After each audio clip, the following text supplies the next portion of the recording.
The massive space station Omega-7 floated in the void between star systems like a metal flower blooming in darkness. Ambassador Thal adjusted his ceremonial robes as he reviewed the reports one final time.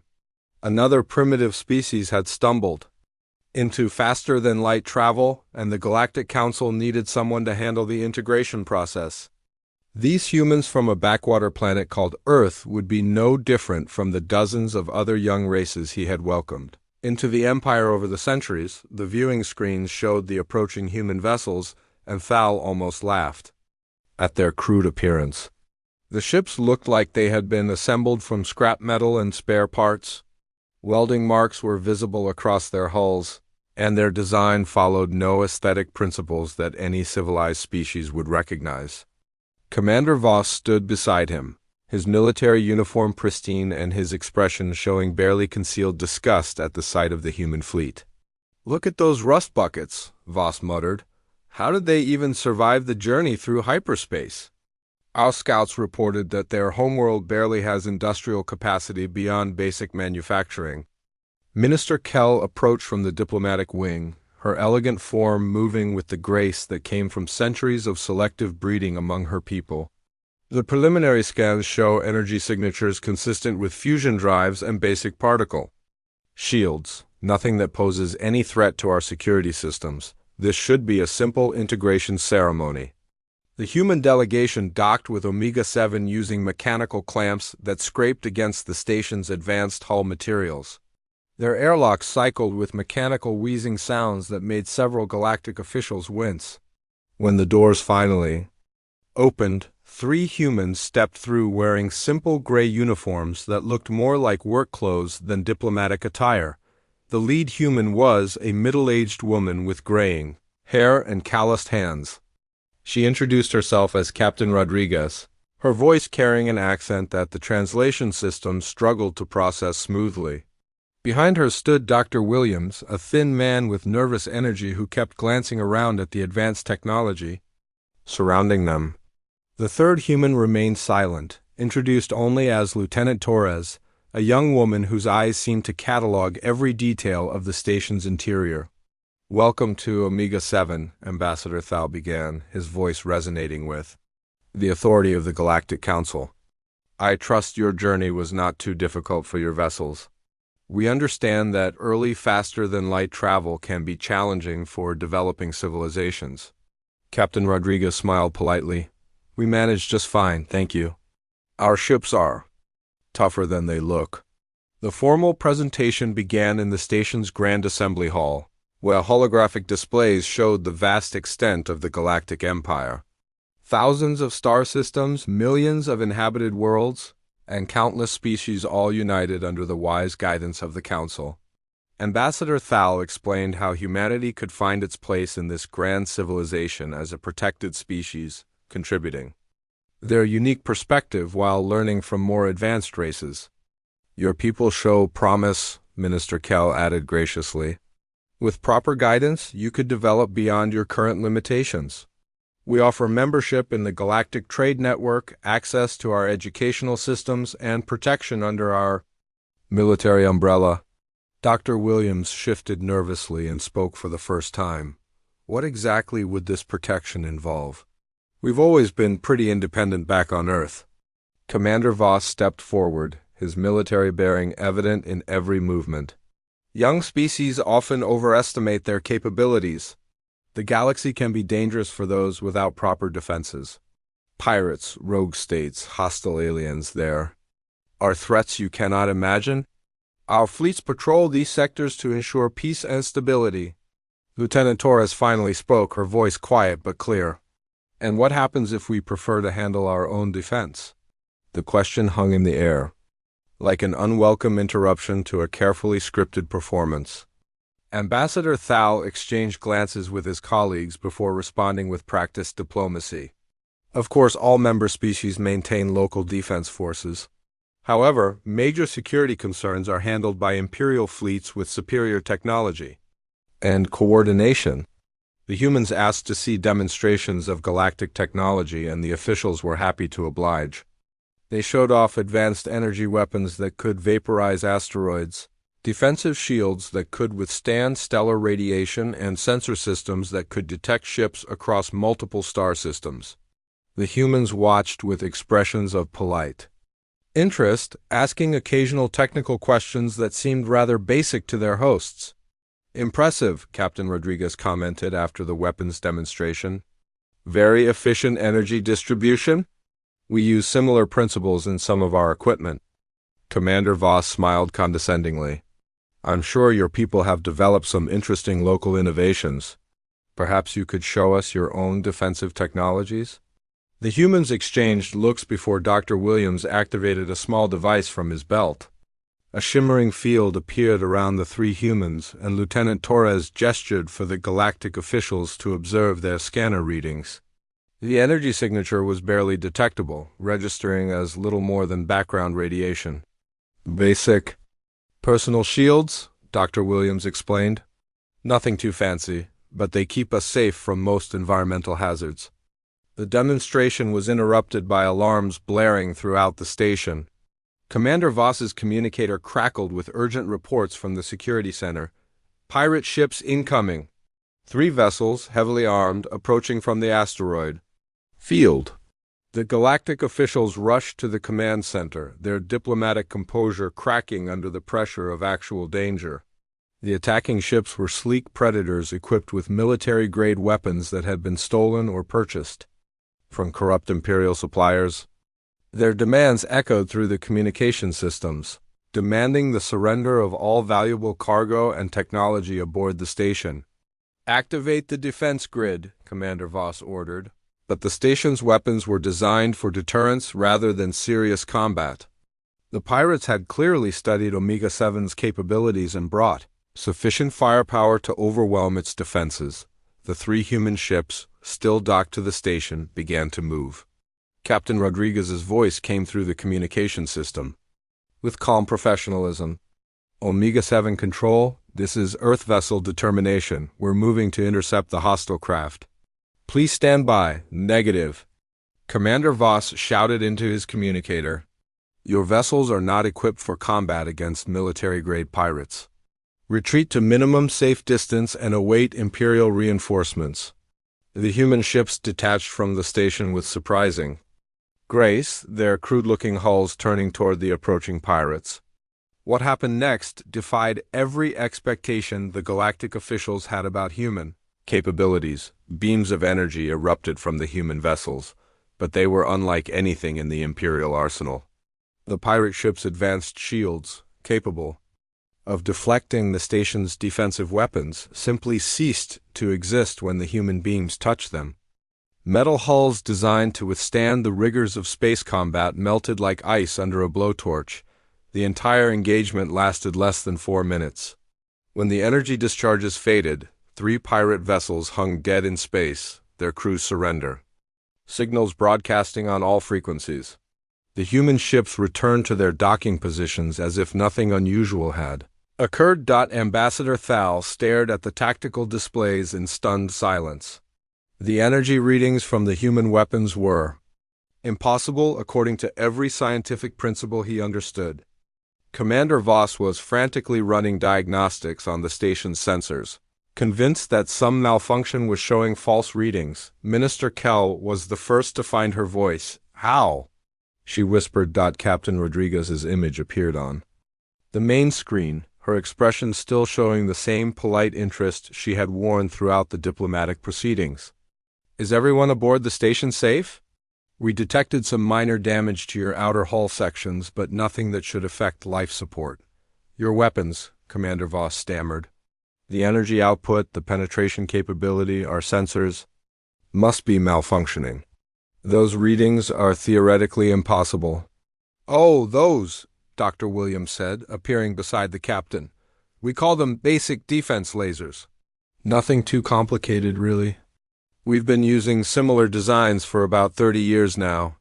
The 3 galactic officials looked at each other with growing unease. If this was basic human technology, what capabilities were they hiding? Ambassador Thal realized that the standard integration process would need some serious revision. "Perhaps," he said carefully, We should schedule some additional meetings to discuss the technical specifications of your defensive systems. Captain Rodriguez smiled, and for the first time, there was something knowing in her expression. We'd be happy to share some basic information. After all, we're hoping this will be the beginning of a long and mutually beneficial relationship. As the human delegation prepared to return to their ships, Lieutenant Torres lingered for a moment in the docking bay. She looked back at the magnificent technology of Omega 7, then at her own people's seemingly primitive vessels. Interesting place, she commented to no one in particular. Very advanced. I'm sure we'll learn a lot from each other.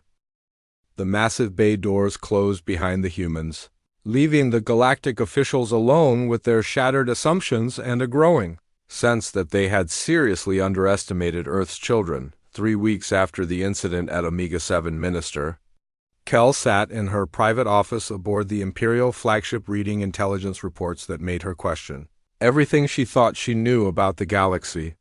The documents spread across her desk painted a picture of human activity that was both fascinating and deeply disturbing. The surveillance data showed human ships operating throughout the Outer Rim territories for the past 40 years, always keeping to the shadows and avoiding direct contact with Imperial patrols.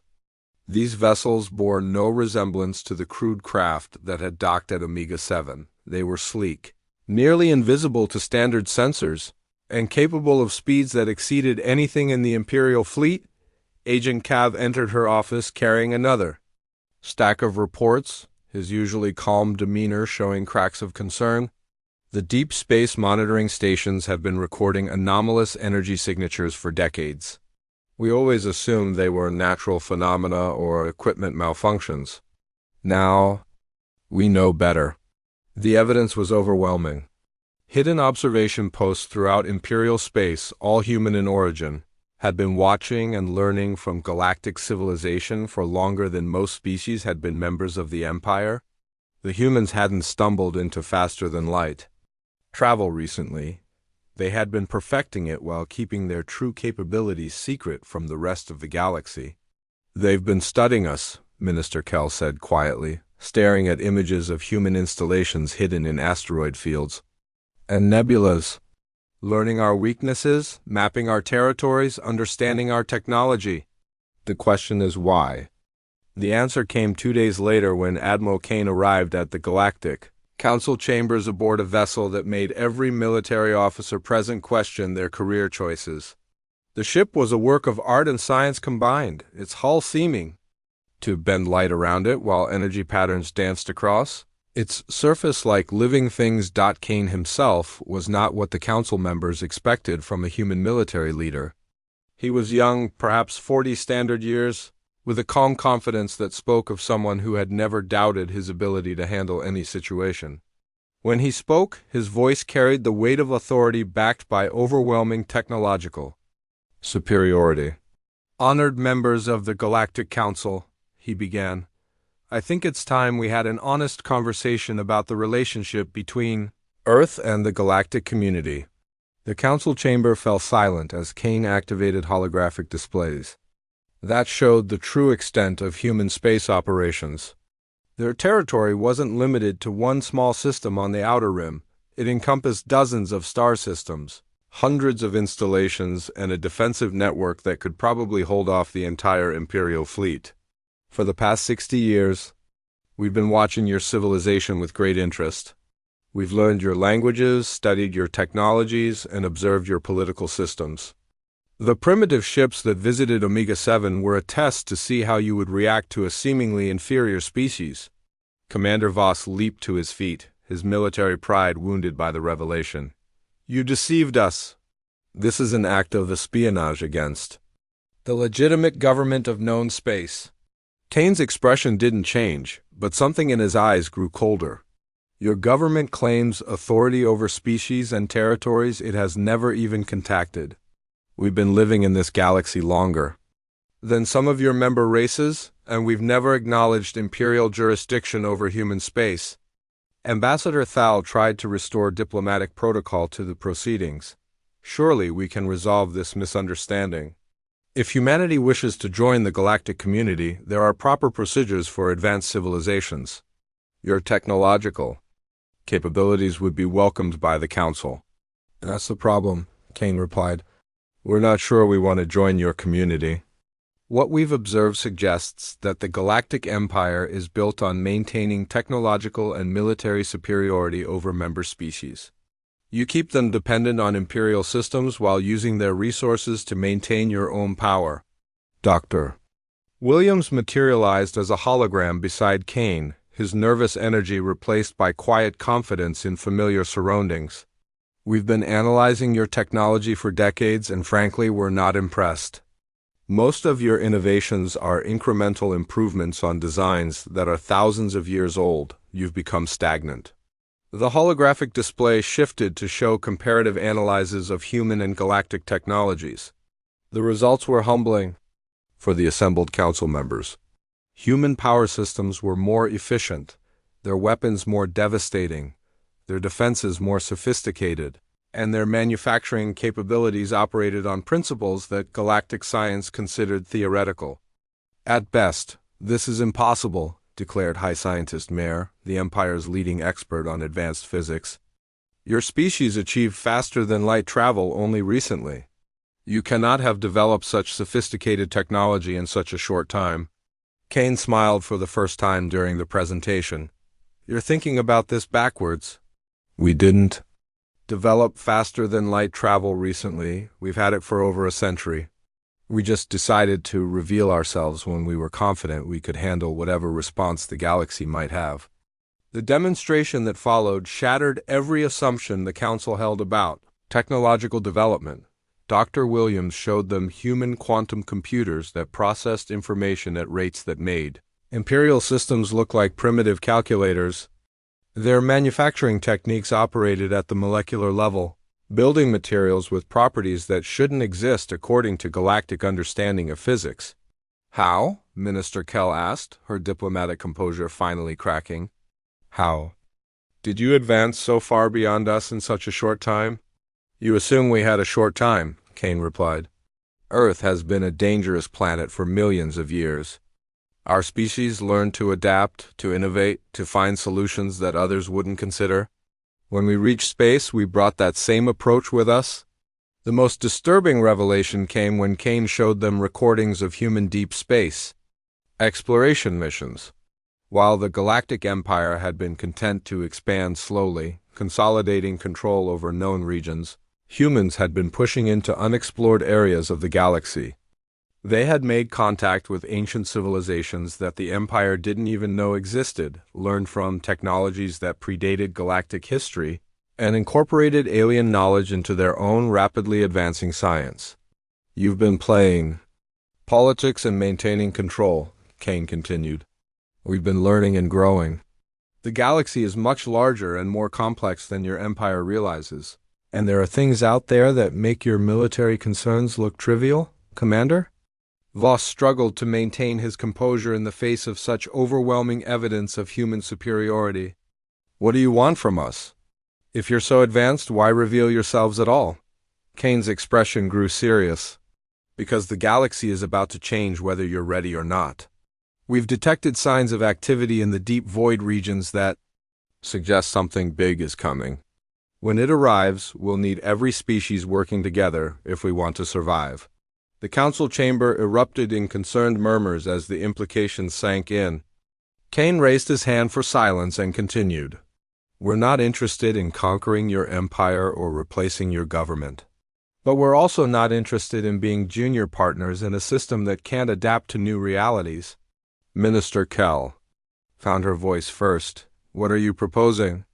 A partnership of equals, Kane replied. Share knowledge freely. Eliminate the artificial barriers that keep species dependent on imperial systems and prepare for challenges that none of us can handle alone. The holographic displays faded, leaving the council members alone with their thoughts and the growing realization that the galaxy had fundamentally changed in the space of a few hours. The humans weren't asking for permission to join galactic civilization. They were offering to share it. Ambassador Thal looked around the chamber at his colleagues' stunned faces. This will require significant deliberation by the full council. The implications of your proposals affect every aspect of imperial governance, Kane nodded, understanding. Take all the time you need. But remember that while you're deliberating, we'll be preparing for what's coming. The invitation to join us is open, but it won't remain open forever. As the human delegation prepared to leave, Dr. Williams paused at the chamber entrance. 1. More thing you should know. The ships you saw at Omega 7, the ones you thought were crude and primitive, those were some of our oldest designs, built specifically to appear non-threatening. We thought it would be easier to start with something familiar rather than overwhelming you with our current technology. The chamber doors closed behind the humans, leaving the Galactic Council to contemplate a universe that had suddenly become much larger and more dangerous than they had ever imagined. Minister Kell stared at the empty space where Kane had stood, and wondered if they were witnessing the end of the galactic order they had known for millennia outside the council chambers. The human ship hung in space like a promise and a threat, its impossible technology humming with barely contained power. The age of human secrecy was over, and nothing would ever be the same. The transport shuttle descended through Earth's atmosphere, carrying the most prestigious delegation the Galactic Empire had ever assembled. High Scientist Mayer pressed his face against the viewing port, watching clouds part to reveal a world that defied every report in the Imperial databases. Instead of the primitive industrial planet they expected to find, Earth gleamed with the signs of advanced civilization that seemed to grow from the planet itself rather than being imposed upon it. Professor Liu met them at the landing facility, her casual manner a stark contrast to the formal protocols the delegation was accustomed to. She wore simple work clothes stained with what appeared to be soil, and her hands showed the calluses of someone who spent time building things rather than just designing them. "Welcome to Earth," she said with genuine warmth. "I hope you don't mind, but we thought you'd be more interested in seeing how we actually work rather than sitting through formal presentations." Admiral Kane sends his apologies, but he's dealing with some deep space issues that couldn't wait. The first stop was a manufacturing facility that looked more like a garden than a factory. Living walls covered in flowering vines stretched toward a transparent ceiling that let in natural sunlight.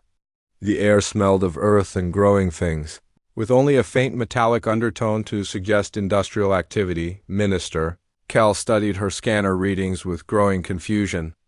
"The energy signatures here are incredible, but I don't see any heavy machinery. How do you produce finished goods without assembly lines?" Professor Liu led them to what appeared to be a clear pool of water surrounded by flowering plants. "We grow them," she said simply, activating controls that were so seamlessly integrated into the natural environment that they were nearly invisible. The water in the pool began to shimmer, and molecular structures started forming in its depths. The delegation watched in fascination as raw materials assembled themselves into complex components with precision that surpassed anything in galactic manufacturing. The process was beautiful to observe, like watching crystals grow in fast motion, but the implications terrified the visiting officials. "This is impossible," High Scientist Mayer whispered. "Molecular assembly at this scale requires massive energy inputs and computational power that should generate enormous heat signatures. Where are your cooling systems?" "We don't need them," Professor Liu replied, gesturing to the living walls around them. "The plants process the waste heat and convert it into useful energy. The whole facility is a closed ecosystem that actually produces more energy than it consumes." Commander Voss's military training made him focus on the strategic implications. "How long does it take to produce a starship using these methods?" "That depends on the size and complexity," Professor Liu said, leading them toward the next demonstration. Area. A basic exploration vessel takes about 6 hours from raw materials to completed ship. Something more sophisticated might take a full day. The silence that followed this statement was broken only by the sound of flowing water and rustling leaves. Ambassador Thal finally found his voice. 6 hours? Our shipyards take months to complete vessels of comparable size." The next stop was Earth's approach to space construction, and the delegation found themselves aboard a transport heading toward the orbital construction zone. What they saw there challenged their understanding of engineering on a fundamental level. Massive structures grew in the vacuum of space like living things, their forms following organic curves that seemed to violate the rigid geometries that galactic architects considered necessary for structural integrity. Ships moved between the growing habitats like birds tending to nests, adding materials and guidance to the self-assembling structures. Engineer Park joined them aboard the observation platform, her enthusiasm for her work evident in every gesture.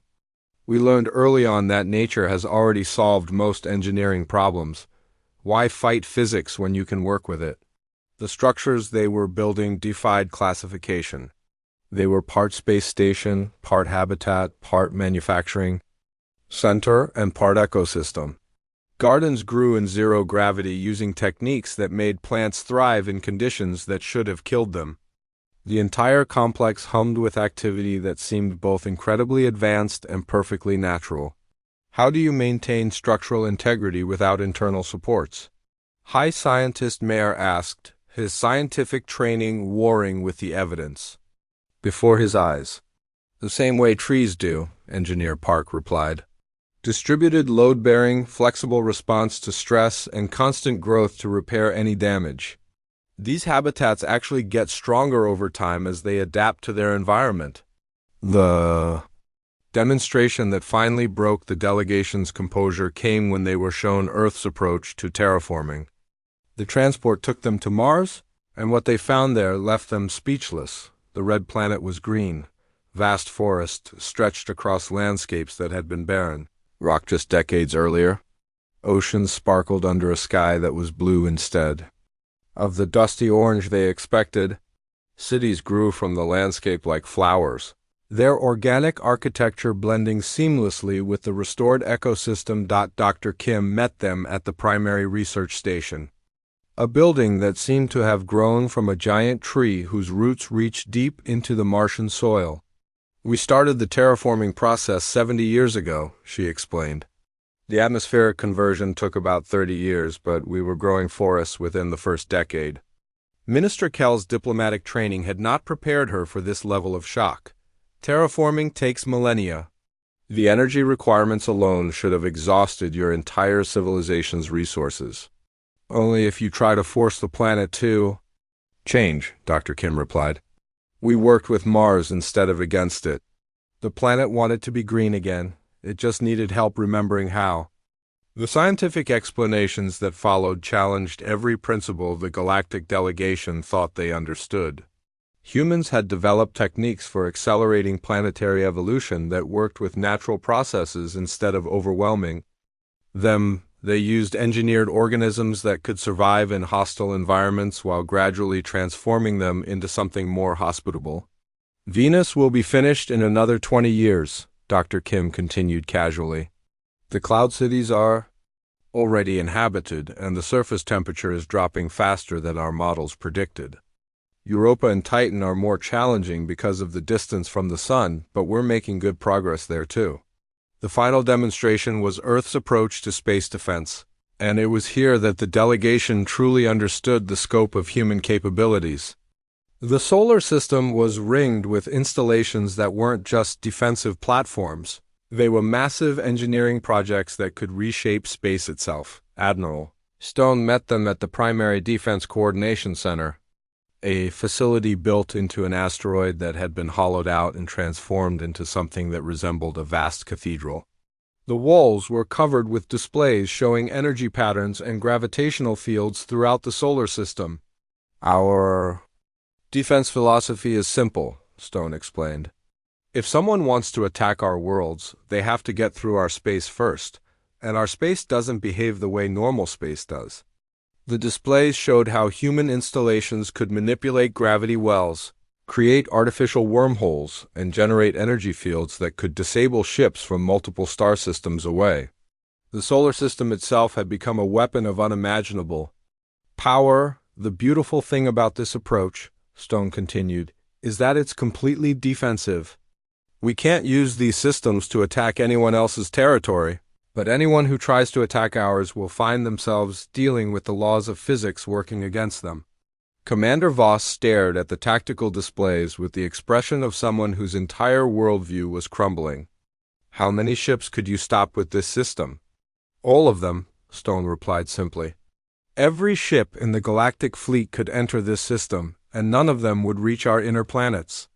The energy requirements would be significant, but we've got more than enough power generation to handle it."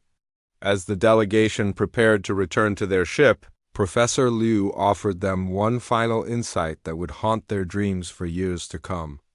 "You keep asking how we developed these technologies so quickly. The truth is, we didn't develop them at all, we discovered them. The universe is full of elegant solutions to complex problems.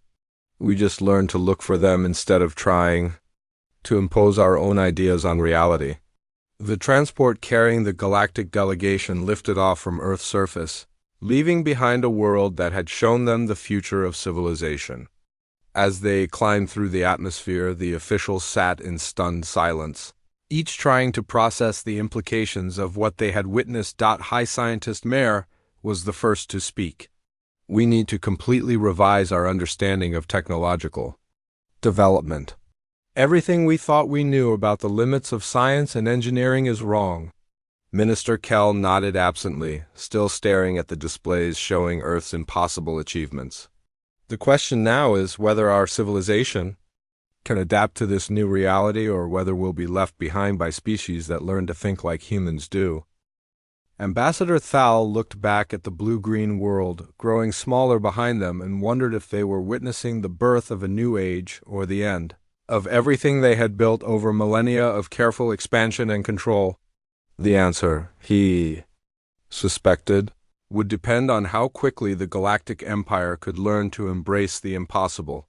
Emergency sessions had been called across every major world in the Galactic Empire, but nowhere was the panic more evident than in the war rooms of the Imperial Defense Command. Fleet Admiral Zeph stood before a gathering of military leaders whose confident expressions had been replaced by barely controlled fear as reports of human capabilities flooded in. From every corner of known space, the holographic displays surrounding the conference table showed tactical analyses that painted a picture of Imperial military obsolescence, so complete that several generals had already submitted their resignations. Every weapon system, every defensive strategy, every carefully planned campaign that had maintained galactic peace for centuries was now revealed to be useless against an enemy that could manipulate the fundamental forces of physics. Our entire fleet doctrine is based on energy shields and kinetic projectiles. Admiral Zeph began, her voice heavy with the weight of impending catastrophe. Human weapons pass through our shields like they don't exist, and their defensive systems can absorb direct hits from our most powerful weapons without showing damage. General Horn, the architect of the Empire's current military strategy, studied the battle recordings from Omega-7 with the expression of someone watching his life's work crumble into dust. "The energy readings are impossible. Those weapons should require power plants the size of small moons to operate, but their ships show no corresponding energy signatures." The discussion was interrupted by the arrival of General Cross, whose image materialized as a hologram in the center of the conference room. Behind him, the tactical displays of Earth Space Command showed defensive installations that made the Empire's most fortified worlds look like children's toys. "Honored members of the Imperial Defense Command," Cross began, his tone carrying the polite formality of someone delivering an ultimatum. "I believe there have been some misunderstandings about Earth's intentions and capabilities that need to be addressed." The holographic displays behind Cross came alive with detailed schematics of human defensive systems. Orbital platforms that could generate gravitational anomalies strong enough to crush capital ships. Stealth technology that rendered entire fleets invisible to every sensor system in the Imperial arsenal. Weapons that could trigger stellar collapse and turn any star into a weapon of mass destruction. "Our intelligence services report massive military buildups in human space," Admiral Zeph said, trying to maintain her composure despite the overwhelming evidence of human superiority. Are we to understand that Earth is preparing for war against the Galactic Empire? Cross's expression remained neutral, but something in his eyes suggested that he found the question almost amusing. We're always prepared for war, Admiral. The difference is that we prefer to prevent it through overwhelming defensive capability rather than offensive threats. The displays shifted to show human fleet movements throughout the galaxy, and the Imperial officers realized with growing horror that Earth's ships had been operating in their territory for decades without being detected. Every major military installation, every strategic resource, every defensive weakness had been catalogued and analyzed by human intelligence services. "You've been spying on us for generations," General Horn accused, his military pride wounded by the revelation of such comprehensive surveillance. "We've been learning from you," Cross corrected. "Your species tend to broadcast your capabilities quite openly. We simply chose to observe and understand before making contact." The most terrifying revelation came when Cross demonstrated the true extent of human technological advancement. The holographic displays showed manufacturing capabilities that could produce entire fleets in the time it took Imperial shipyards to complete a single vessel. Their resource extraction techniques could harvest materials from gas giants and asteroid fields at rates that defied economic models. Our analysts estimate that Earth could replace its entire space fleet within a matter of weeks. Cross continued with casual indifference to the shocked expressions around the conference table. "Your shipyards take years to replace major losses? Assuming you can secure the necessary resources." President Harrison's voice joined the conference from Earth, her image appearing beside Cross with the calm authority of someone who held absolute power and knew it. "We want you to understand that we have no interest in conquering your territories or displacing your governments. However, we also want to make it clear that we will not accept Imperial authority over human space." The implications of this statement sent ripples of concern through the gathered military leaders. If humanity refused to acknowledge Imperial jurisdiction, it would create a precedent that could shatter the carefully maintained order that held the galaxy together. The Galactic Empire has maintained peace and stability for over 2,000 years, Admiral Zeph replied, falling back on the rhetoric that had justified Imperial expansion for centuries. "Our authority extends to all inhabited systems within our sphere of influence." "Your authority extends exactly as far as your ability to enforce it," President Harrison replied with devastating simplicity. "In human space you have no such ability." The demonstration that followed would haunt the nightmares of Imperial military planners for years to come. Dr. Kim's image appeared on the displays, standing in what appeared to be a laboratory surrounded by incomprehensible scientific equipment. "We understand that military leaders think in terms of conventional weapons and defensive systems." She began with the patient tone of a teacher addressing slow students. "Perhaps a demonstration of our ultimate defensive capability would help clarify the situation." The displays showed a star system on the edge of human space, empty except for a single yellow star and the debris of ancient planets. Dr. Kim activated controls that were invisible to the Imperial observers, and the star itself began to change. Stellar manipulation requires precise gravitational field adjustments and carefully controlled fusion reactions, she explained as the star's output began to fluctuate in patterns that spelled out messages in multiple galactic languages. The process can be used to increase stellar output for energy generation, or it can be reversed to trigger controlled collapse. The star collapsed into a neutron star in a matter of minutes, releasing energy that would have been visible from halfway across the galaxy. Then impossibly the process reversed itself and the star resumed normal fusion reactions as if nothing had happened. "This was a small demonstration using an uninhabited system," Dr. Kim continued. "The same principles can be applied to any star, including those that provide energy to inhabited worlds. We have already mapped the stellar positions of every major Imperial world and calculated the precise adjustments needed for controlled collapse." The silence that followed this demonstration was broken only by the sound of several Imperial officers quietly vomiting. The implications of stellar weaponry made every other military consideration irrelevant. General Horn was the first to find. His voice. You're talking about destroying entire star systems. Billions of innocent lives would be lost. We're talking about defensive deterrence, President Harrison corrected. Any fleet that enters human space with hostile intent will find that their home systems no longer exist. It's a very effective way to discourage aggressive behavior. The conference dissolved into chaos as military leaders tried to process the reality of fighting an enemy that could destroy their homeworlds from across the galaxy.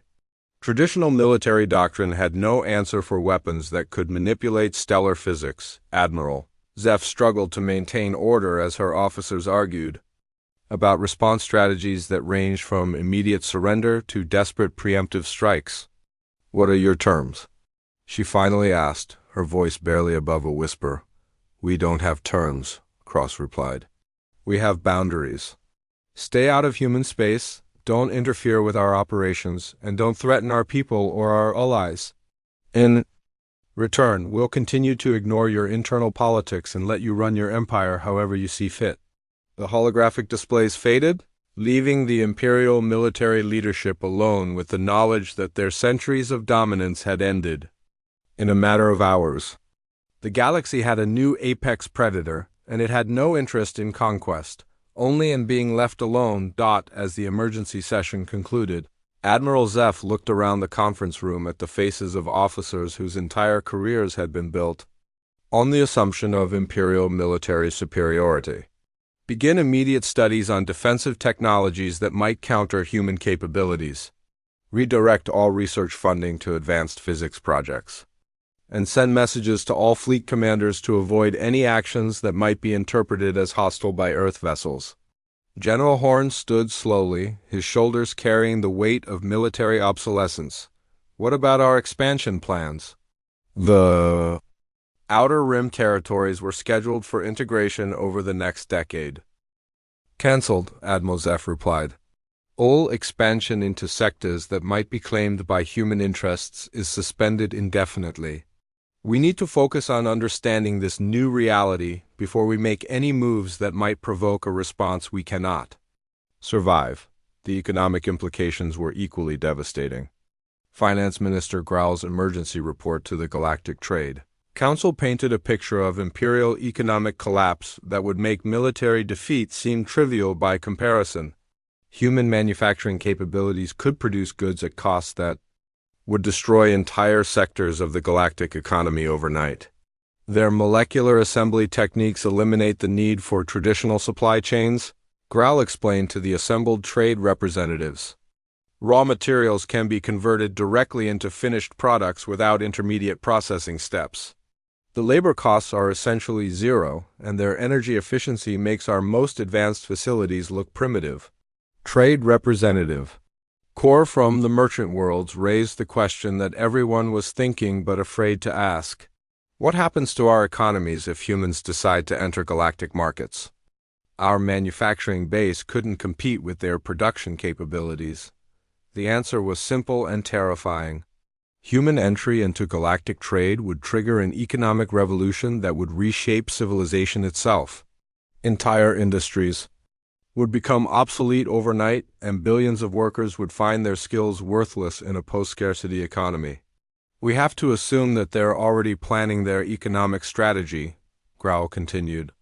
Their intelligence networks have been studying our trade patterns for decades. They know exactly which sectors would be most vulnerable to disruption. The meeting was interrupted by an incoming transmission from Earth's Department of External Trade. Director Walsh appeared as a hologram, her appearance professional but carrying an undertone of barely suppressed amusement at the panic she was witnessing. Members of the Galactic Trade Council, she began, we've been monitoring your economic discussions with interest. We thought it might be helpful to clarify Earth's position on galactic trade relationships. The displays behind Walsh showed production statistics that made the gathered trade officials feel physically ill. Human output in every major industrial category exceeded the combined production of the entire galactic empire by orders of magnitude that shouldn't have been mathematically possible. We understand your concerns about economic disruption, Walsh continued. However, we want to assure you that Earth has no interest in destroying existing trade relationships. We prefer to create new markets rather than compete in old ones. The relief that followed this statement was short-lived as Walsh explained what new markets meant in human terms. Technologies that could extend life indefinitely. Terraforming services that could make any world habitable, manufacturing techniques that could produce materials with properties that violated known physics. We're prepared to share these technologies with species that demonstrate compatible values and cooperative attitudes, Walsh concluded. However, access will be limited to prevent economic disruption and to ensure responsible development. The implications were clear. Earth would control access to technologies that could revolutionize galactic civilization, and they would decide who deserved to benefit from human innovation. The Galactic Empire would become dependent on human goodwill for continued advancement. As the various emergency sessions concluded across Imperial space, a pattern emerged that terrified the ruling classes of every major world. Humanity had not just achieved technological superiority, they had done so while developing a completely different approach to civilization that made imperial governance look crude and inefficient. The final blow to imperial confidence came when sociologist Professor Hahn released her analysis of human society. Her findings suggested that Earth's technological achievements were not the result of superior intelligence or resources, but of social and educational systems that encouraged innovation at levels the Empire had never imagined possible. Human children are taught to question authority and find creative solutions to problems, she reported to the Council of Worlds. Their educational systems reward independent thinking and collaborative problem-solving. Every human citizen is encouraged to contribute to scientific advancement regardless of their primary occupation. The contrast with imperial education systems was stark and humbling. Galactic schools focused on maintaining social order and producing compliant citizens who would accept their assigned roles without question. Innovation was discouraged except within carefully controlled parameters that wouldn't threaten existing power structures. They've created a civilization where every individual is a potential source of revolutionary advancement, Professor Hahn continued. Their rate of technological progress isn't just faster than ours. It's accelerating exponentially because their entire population contributes to the process. The emergency sessions ended with a single terrifying conclusion. The Galactic Empire faced a choice between adaptation and extinction. They could learn to embrace human methods of social organization and technological development, or they could watch their civilization become increasingly irrelevant in a galaxy dominated by species that followed.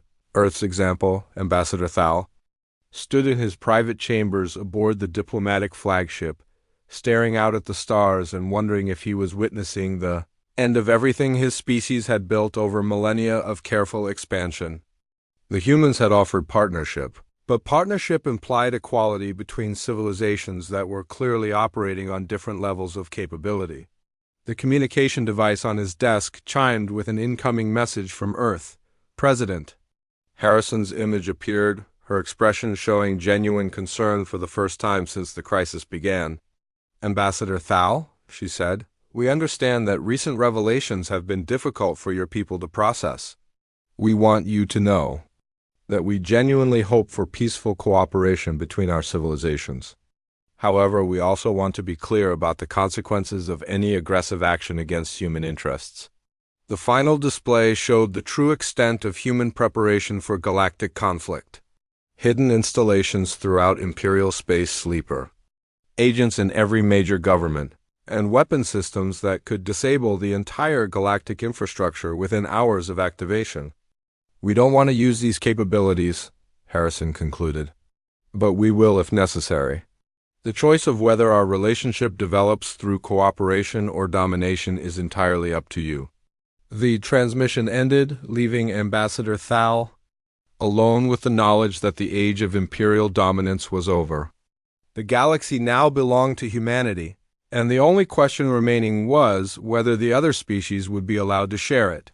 The grand opening ceremony of New Geneva, Station took place exactly 1 year after first contact, and the transformation of galactic civilization was evident in every detail of the massive orbital facility. Unlike the rigid imperial architecture of previous generations, the station grew from the void like a living thing, its organic curves and flowing lines representing a merger of human innovation and galactic craftsmanship. Ambassador Thal walked through corridors that seemed to breathe with subtle air currents, marveling at how quickly everything had changed. The station's walls were lined with gardens that provided both oxygen and food, while holographic displays showed real-time collaboration between human and galactic scientists working on projects that would have been impossible just months earlier. The opening celebration brought together representatives from every major species in known space, but the atmosphere was unlike any diplomatic gathering in galactic history. Instead of formal protocols and carefully maintained hierarchies, beings from dozens of worlds worked together on practical problems with the enthusiasm of children discovering new toys. Dr. Williams stood in the station's primary laboratory demonstrating quantum field manipulation to a mixed group of galactic physicists who watched with expressions that shifted between fascination and disbelief. The techniques he was showing them contradicted fundamental principles that their species had considered absolute laws of nature. The key insight is that quantum fields respond to conscious observation in ways that we can predict and control, he explained, adjusting equipment that looked more like art than science. Once you stop thinking of physics as limitations and start seeing them as tools, the applications become obvious. Young Vel, a promising student from the Rigel system, raised her hand with the eagerness of someone whose world was expanding beyond imagination. Professor Williams, my people have always been taught that faster-than-light communication is impossible because information cannot travel faster than light. How do your quantum entanglement systems work? Williams smiled with the patience of someone who had answered this question hundreds of times in recent months. You're thinking about information as something that travels through space. But entangled particles don't send information to each other. They share states instantaneously regardless of distance. We're not breaking the speed of light, we're using the fact that quantum mechanics doesn't respect classical definitions of space and time. The educational exchange programs had become the most visible symbol of the new galactic order. Human universities opened their doors to alien students, while Earth's children studied on worlds that challenged their understanding of biology, psychology, and social organization. The results were already showing in breakthrough discoveries that combined human innovation with alien perspectives. Captain Rodriguez, now commanding the joint human galactic exploration fleet, stood on the bridge of the explorer ship Unity, watching her mixed crew work together with efficiency that surpassed anything she had experienced in purely human vessels. The combination of human creativity and galactic systematic thinking was producing solutions to deep space challenges that neither species could have achieved alone. Navigation reports successful completion of the Deep Void Survey, announced Lieutenant Torres, her human precision complemented by the mathematical insights of her Centauran partner. The ancient civilization sites show energy signatures consistent with technology that predates both human and galactic development by millions of years. The discovery of pre-galactic civilizations had been one of the most significant results of human galactic cooperation. While the Empire had been content to map and control known space, humans had pushed into unexplored regions where they found evidence of technological achievements that made their own innovations look primitive.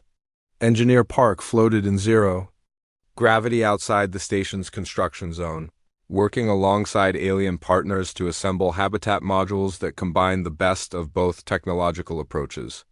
The new habitats could support multiple atmospheric compositions simultaneously while maintaining structural integrity through principles borrowed from living systems. The growth rate is exceeding our projections, she reported to the construction coordination team. The symbiotic integration between human molecular assembly and Altarian bioarchitecture is creating structures that are stronger and more efficient than either approach could achieve independently. The transformation extended far beyond technology and engineering. Human artists worked with galactic craftsmen to create forms of expression that transcended species boundaries, while philosophers from dozens of worlds collaborated on ethical frameworks that could guide a truly integrated civilization. Minister Kell stood in the station's cultural center watching a performance that combined human musical composition with Rigelian light sculpture and Centauran mathematical poetry. The result was an aesthetic experience that engaged senses and concepts that no single species possessed, creating beauty that was literally impossible without cooperation between different forms of consciousness.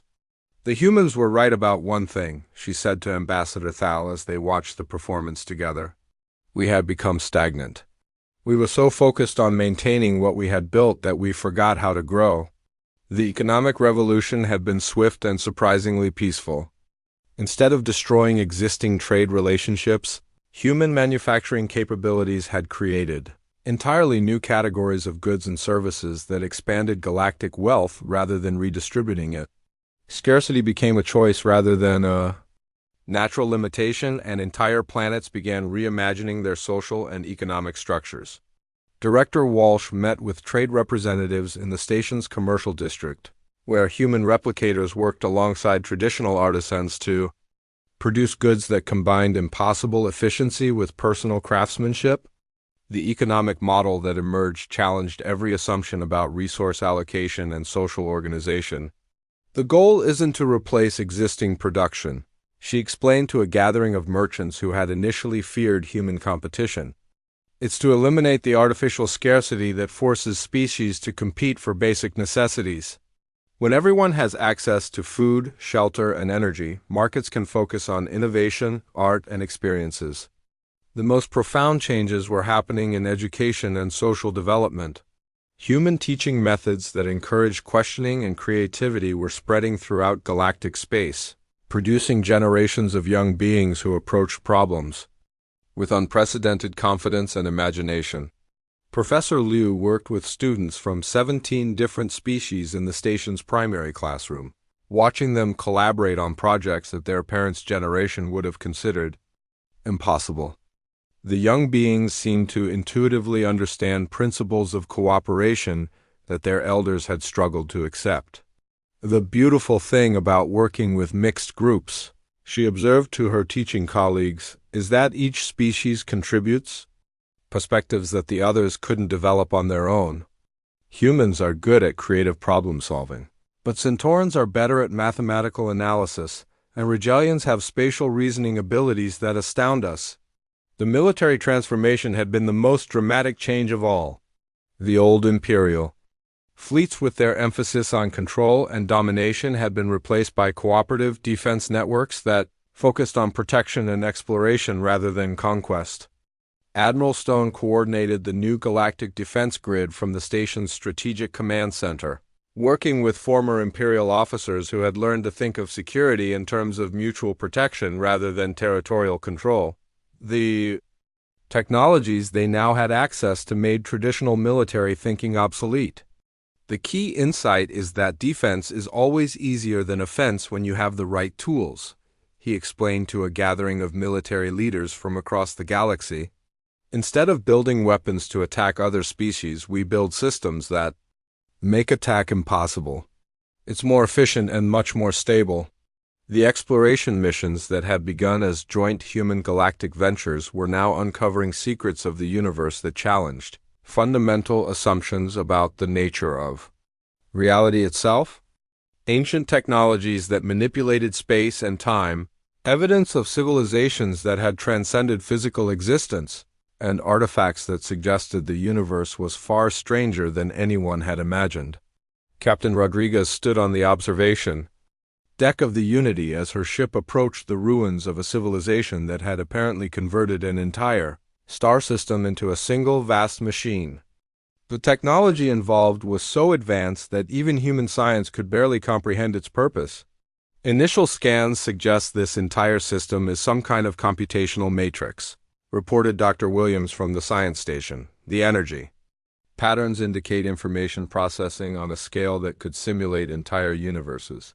we may be looking at the ultimate achievement of technological development. The discovery raised questions that no single species could answer alone. What had happened to the beings who built such incredible technology? Why had they disappeared? And what could modern civilization learn from their achievements and failures? Ambassador Thal stood in his new office aboard New Geneva Station, reading reports from across the galaxy that described a transformation more complete than anything in recorded history. Species that had been enemies for centuries were now working together on projects that benefited everyone. Technologies that had been carefully hoarded by ruling elites were being shared freely among all peoples. The old Galactic Empire still existed in name, but its function had changed from controlling civilization to facilitating cooperation. Instead of imposing order through force, the new galactic government helped coordinate voluntary collaboration between species that had learned to see diversity as strength rather than threat. His communication device chimed with an incoming message from a young mixed-species research team that had just made a breakthrough in consciousness transfer technology. The applications could revolutionize medicine, education, and even the fundamental nature of individual identity. Ambassador Thal, the message began, read by a human researcher working with Centauran mathematicians and Rigelian consciousness specialists, we wanted to thank you for supporting our research proposal. The preliminary results suggest that individual consciousness is much more flexible than we ever imagined. We may be on the verge of developments that could allow beings to share experiences and knowledge directly. Thal smiled as he composed his reply, remembering his own fears just 1 year earlier about the end of galactic civilization. The old order had indeed ended, but something far better had taken its place. Instead of a galaxy ruled by fear and competition, they now had a community of species working together to unlock the mysteries of existence itself. The final entry in his daily log reflected the profound changes that had transformed his understanding of what civilization could become. Today marks the anniversary of first contact with humanity. Looking back, I realized that we weren't just meeting another species, we were discovering what we could become when we stopped limiting ourselves to what we had always been. The humans didn't conquer us. They showed us how to conquer our own limitations. Outside his window, the lights of New Geneva Station twinkled like stars, each one representing a collaboration between beings who had once thought cooperation across species lines was impossible. The galaxy had become a place where the only limits were those imposed by imagination, and even those were falling away as quickly as new ideas could be tested and implemented. The age of human secrecy was over, but the age of galactic exploration had just begun.